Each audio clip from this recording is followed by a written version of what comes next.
Good morning, everyone. I'm Emily Jashinsky, host of After Party, filling in today for Megyn Kelly. It's Monday, September 22nd, 2025, and this is your AM update. Everything that Turning Point USA built through Charlie's vision and hard work, we will make 10 times greater through the power of his memory. At a packed stadium in Arizona, friends, family, and top White House officials, including President Trump, remember the life and legacy of Charlie Kirk. We should hopefully move on and forget the hate that he spewed every single day. Democrat Congresswoman Ilhan Omar doubles down on hateful comments directed toward Charlie Kirk, and the man accused of shooting up a local ABC station now in federal custody. All that and more coming up in just a moment on your AM Update. Did you know all chips and fries used to be cooked in tallow up until the 1990s when big corporations switched to cheap processed seed oils? Today, seed oils make up 20% of the average American's daily calories, and recent studies have linked seed oils to metabolic health issues and inflammation in the body. Masa decided to do something about it. They created a tasty and delicious tortilla chip with just 3 ingredients and no seed oils: organic corn, sea salt, and 100% grass-fed beef tallow. These chips don't only avoid all the bad stuff, they also taste incredible. Masa is crunchier, tastier, and sturdier than other chips, by far. The beef tallow makes the chips much more satiating, so you will not find yourself uncomfortably binging and then still feeling hungry afterward. I can attest to all of this, and by the way, all of us love them. The kids and I fight over the Masa bags. Thankfully, they come in you can get a 12-pack, and they're large. They've got great flavors, lime, churro even. I like original, also the white corn. The lime is also delicious. I haven't tried the churro yet. Ready to give Masa a try? Go to masachips.com/MK and use code MK for 25% off your first order. That's masachips.com/MK, code MK when you check out to get 25% off your order. A reported 200,000 people turning out for Charlie Kirk's memorial event at State Farm Stadium in Glendale, Arizona. 2 full planes of White House officials, including President Trump and cabinet secretaries, turning out for the event, paying their respects to the man they credit with delivering the youth vote in 2024. The Department of Homeland Security designating the service as a Level 1 event, similar to the Super Bowl. Attendees checkering the stands with red, white, and blue apparel. Thousands of voices joining together in songs of worship throughout the service. More than 24 speakers, from faith leaders to close friends and employees, cabinet officials, his wife, and new Turning Point CEO Erica Kirk, and President Trump, delivering moving tributes to Charlie from behind a bulletproof barrier. Amid the grief and gratitude, one refrain rising again and again: "Well done, good and faithful servant." TPUSA Chief of Staff Mike McCoy, executive producer of The Charlie Kirk Show Andrew Colvett, and TPUSA contributor Jack Posobiec vowing the mission of their dear friend and leader will march on. 11 days ago, my friend was martyred for using his voice to engage in peaceful dialogue. We are resolved to live free from lies and seek out what is true. We will respectfully, boldly challenge what is accepted by culture in order to seek out what is true and acceptable to God Almighty alone. When he met fancy elites who tried to take him off course and try and tell him what regular people really cared about, he knew better because he knew all of you. He knew he had a secret weapon, and it was you, and he never forgot about you because he loved you and he respected your wisdom. At a century from now, when they write of the 2 or 3 pivotal moments that led to the saving of Western civilization, they will write that the sacrifice of Charles James Kirk was the turning point.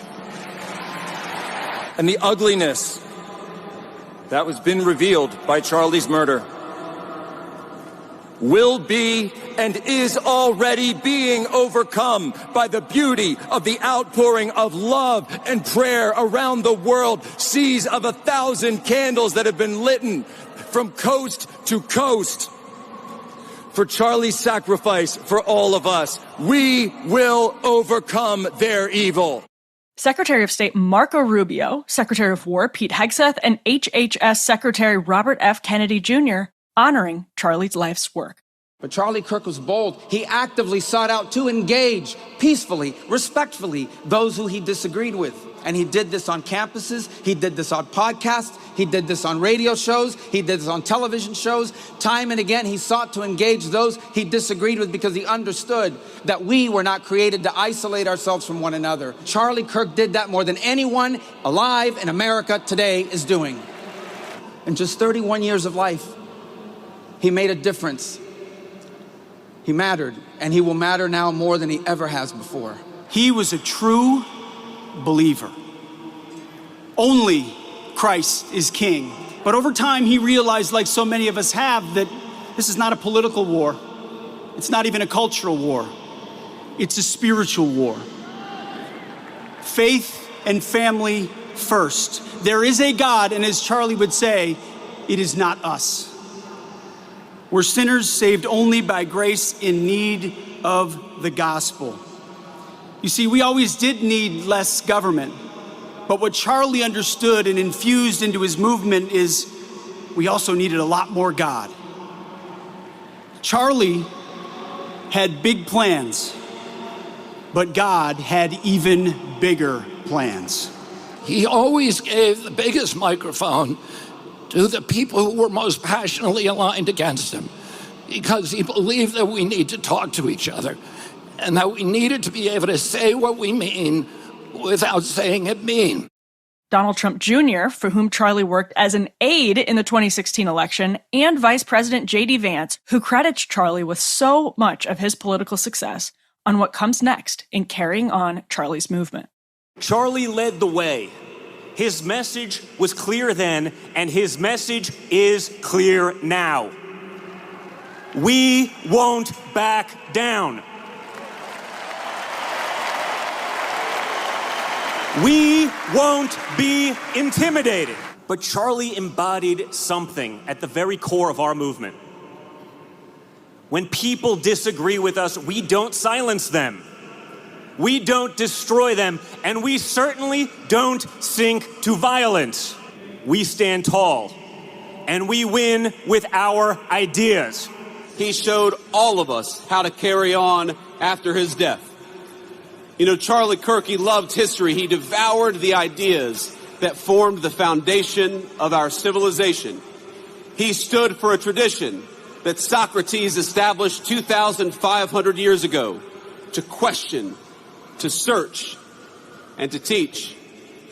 He was Athens and Jerusalem, the city of reason and the city of God in one person. But if he loved those places, they were not his home. America was his home, and he was willing to die for it. In the wake of his death, we have seen some of the very worst parts of humanity. I think he would encourage me to be honest that evil still walks among us, but to address it head on and honestly as the sickness that it is. But I also think he would encourage me, he would encourage all of us to focus on the good. Charlie's widow and new Turning Point USA CEO and board chair, Erica Kirk, delivering powerful remarks on forgiveness and love. On the cross, our Savior said,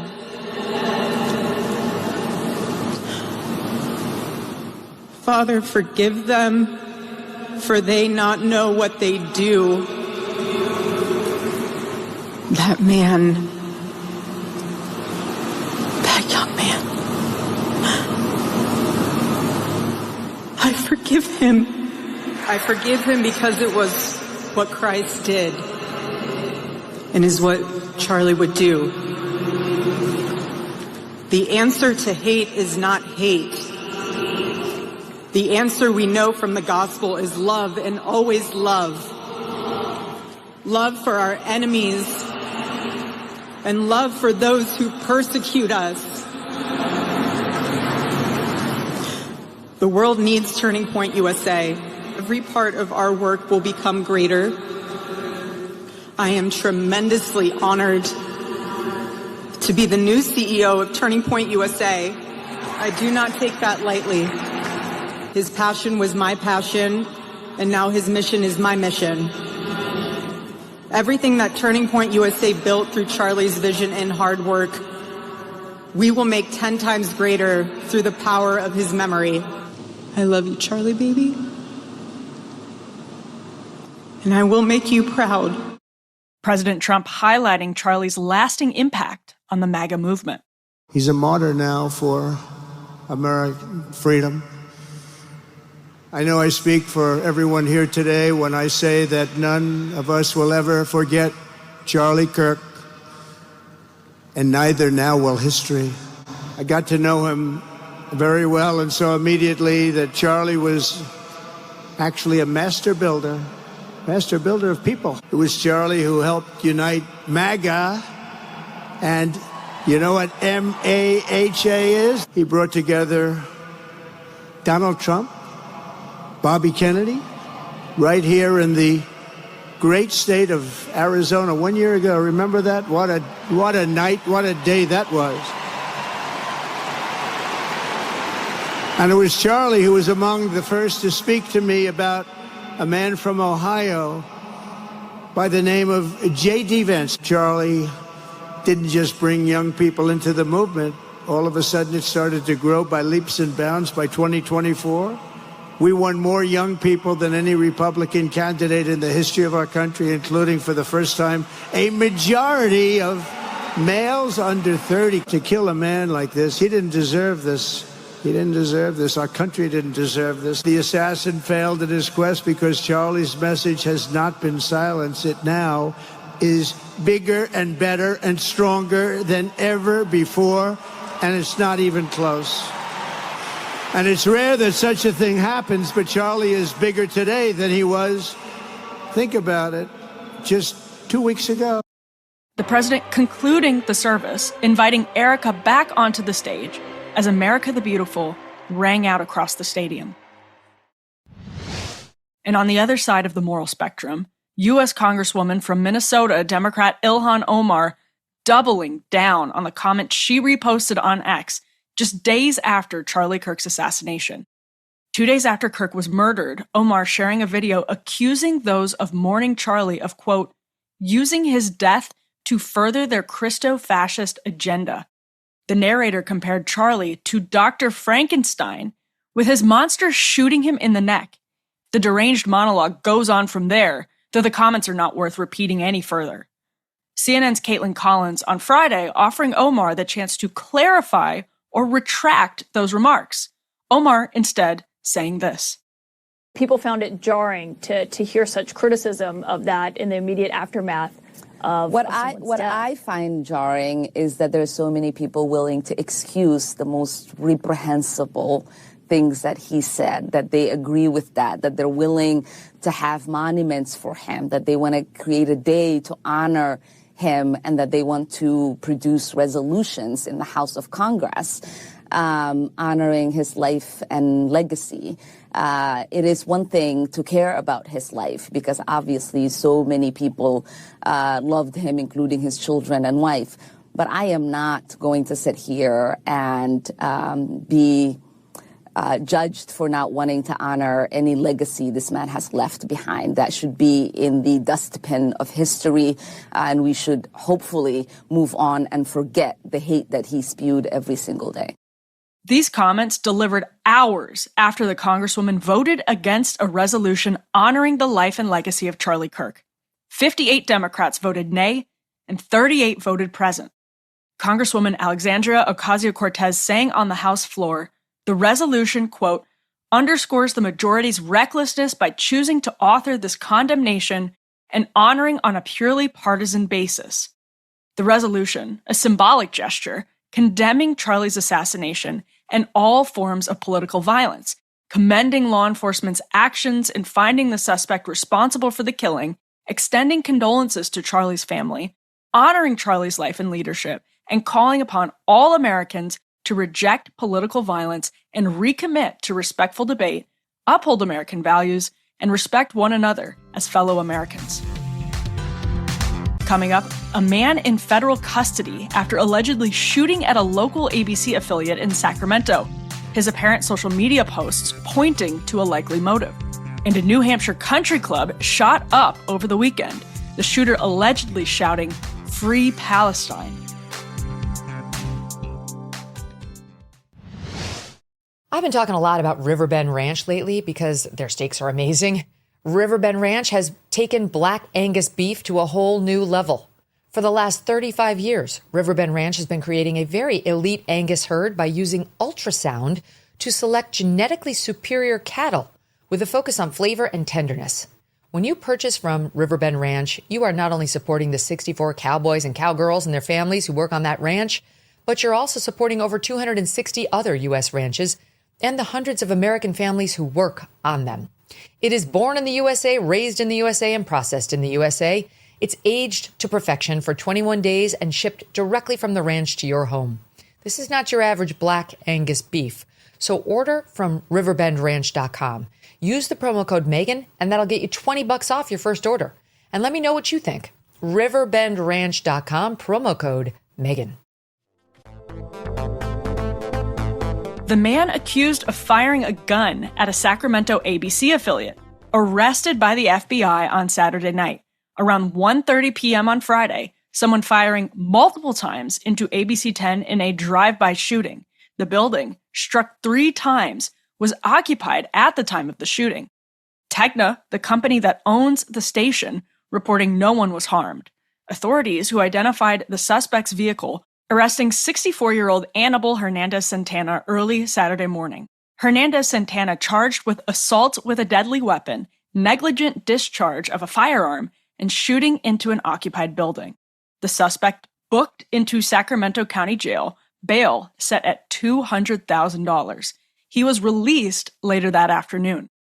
Hours after posting bail, the FBI arresting Hernandez-Santana on probable cause for violating a federal statute involving willful or malicious interference with radio communications of a station licensed by the government. The shooting comes just days after Disney's ABC indefinitely suspended Jimmy Kimmel's late-night program in the wake of vile, inaccurate statements made by Kimmel about Charlie Kirk's death.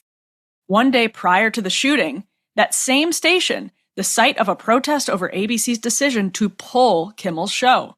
Local authorities say a motive for the Sacramento shooting is still under investigation. In the meantime, Variety reporting on a social media account matching the suspect's name, discovering, quote, a steady stream of anti-Trump commentary.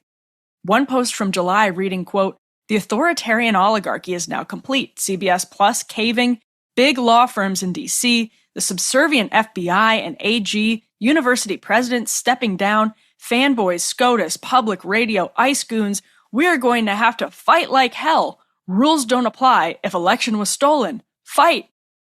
This past Thursday, another post reading, quote, where is a good heart attack when we need it the most? Please join in my thoughts and prayers for the physical demise of our fearful leader. Charming stuff. Hernandez-Santana is due in federal court this afternoon and in Sacramento Superior Court on Tuesday afternoon. One person killed and 2 wounded when a shooter opened fire at a New Hampshire country club. A witness saying he heard the shooter yell, quote, the children are safe and free Palestine, before opening fire at the Sky Meadow Country Club on Saturday night. The deceased victim, 59-year-old Robert Stephen DeCesare, attending a wedding at the club.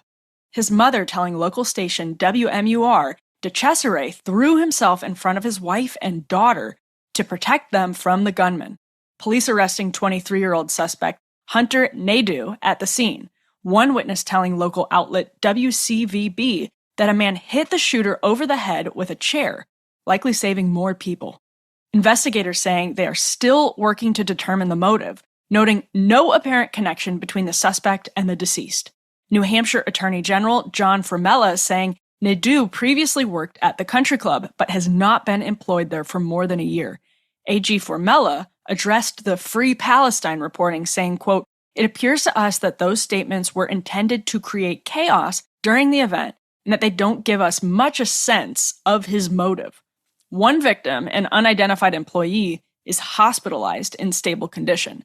The status of the other victim is not yet clear. Naidoo is charged with second-degree murder. He is due in court later today. AG Formella saying additional charges will likely be brought in this case. That'll do it for your AM update. I'm Emily Jashinsky, host of After Party. Megyn is back tomorrow. Catch the Megyn Kelly Show today, live on SiriusXM Triumph Channel 111 at noon East on youtube.com/Megyn Kelly and all podcast platforms.